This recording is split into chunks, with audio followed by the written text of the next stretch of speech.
dalalka qaliijka ayaa waxaa inta badan lagu hantaa in ay saaxiibo dhow leeyihiin dalka Mareykanka iyagoona lagu eedeeyo in ay gacan siiyaan amaba ay gacan ka geysteen duulaanka ee wadajirka ahaa ee Israa'iil iyo Mareykanka ay ku qaadeen Iiraan ayaa tiro dhowr jeer oo hore waxa ay ku hanjabtay in aargoos ahaan ay u weerarayso dalalka qaliijka ee gacan saarka la leh amaba markaasi caawiya ama saldhigyada militariga ee dalkaasi qaliijka loogu soo duulo Iiraan in ay beegsan doonto kaabiyaasheeda dhaqaalaha waxayna horey u weerartay dalal uu ka mid yahay dalka Imaaraadka Carabta iyadoo Iiraan ay ku eedeysay in markaasi saldhigga ee Imaaraadka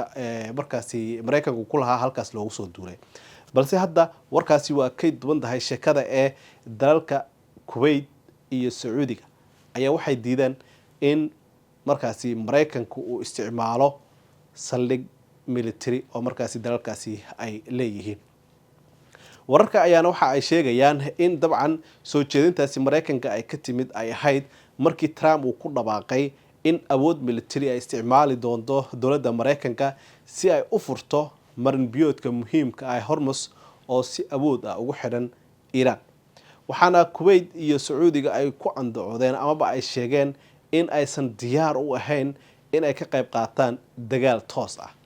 waxaana laga cabsi qabay in Sacuudiga iyo Kuwait markaasi ay ogolaadaan bedelkeedana ay Iiraan jawaab kulul ay siiso balse Sacuudiga iyo Kuwait waxa la leeyahay waxay qaateen tallaabo aad u wanaagsan waxaana gabi ahaanba isbedelay siyaasadii cakirneed ee halka dhinac u rarneed ee markaasi gobolkan bariga dhexe ka jirtay Kuwait iyo Sacuudiga waxa la leeyahay waxay u cabsadeen ilahooda dhaqaalaha maadaama Iiraan ay horey uga hanjabtay in gabi ahaanba ay weerari doonto ilaha dhaqaalaha dalalka qaliijka haddii Mareykanka waa weerar military oo toos ah uu ku qaado Iiraan waxaana sidoo kale duulaanka Mareykanka uu qorsheynayay